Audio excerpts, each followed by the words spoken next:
বর্ণাঢ্য জীবনের কিছু দৃশ্য একটা ফটো প্রদর্শনের মাধ্যমে আজকে আমাদের সামনে উপস্থাপন করেছে।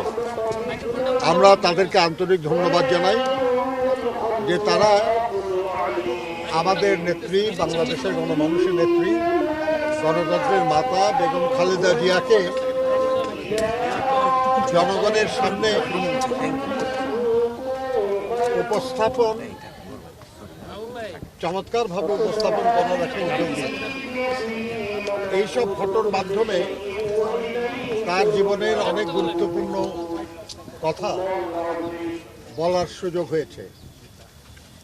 আমরা আন্তরিক ধন্যবাদ জানাই তাদেরকে, এবং আমরা আশা করব যে ভবিষ্যতে তারা দেশনেত্রীর জীবনের বিভিন্ন দিক নিয়ে, তার কর্মময় জীবন নিয়ে তারা আরও বিস্তারিত ফটো প্রদর্শনী বা অন্যান্য কার্যক্রম গ্রহণ করবে।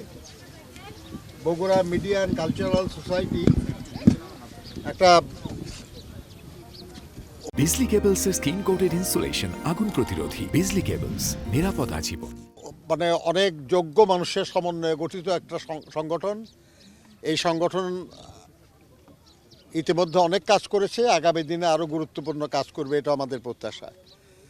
আমরা মনে করি যে দেশনেত্রী বেগম খালেদা জিয়ার কর্মময় জীবন, তার আন্দোলন সংগ্রাম, দেশ এবং দেশের মানুষের জন্য তার কাজ এতই বিস্তৃত, এতই বিশাল, এতই বর্ণাঢ্য, যেটা একটা অনুষ্ঠান বা একটা প্রদর্শনের মাধ্যমে কোনো মতেই এটাকে ধারণ করা সম্ভব না।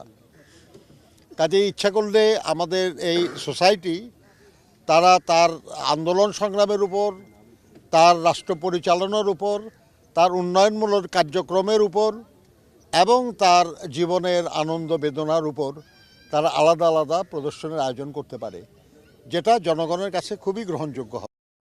কারণ এদেশের মানুষ তার সম্পর্কে জানতে চায়, বুঝতে চায়, শুনতে চায়, অনুধাবন করতে চায় এবং সেখান থেকে শিক্ষা নিতে চায়।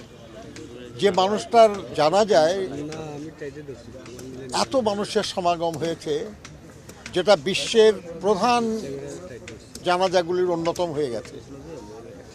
যে মানুষটা তার সারা জীবন লড়াই করেছেন গণতন্ত্রের জন্য, দেশের স্বাধীনতা সার্বভৌমত্ব সুরক্ষার জন্য, দেশের মানুষের কল্যাণের জন্য, সেই মানুষটার সম্পর্কে মানুষের জানার আগ্রহ থাকা স্বাভাবিক। বিশেষ করে তরুণ প্রজন্ম যারা হয়তো চোখের সামনে তার লড়াইটা দেখে নাই কিন্তু শুনেছে, তাদের সামনে যখন এইসব লড়াইয়ের দৃশ্যগুলি আসবে, আমার ধারণা যে তারা তা থেকে শিক্ষা নিতে পারবে, তা থেকে তাদের আবেগ আরও সিদ্ধান্তের রূপ নেবে।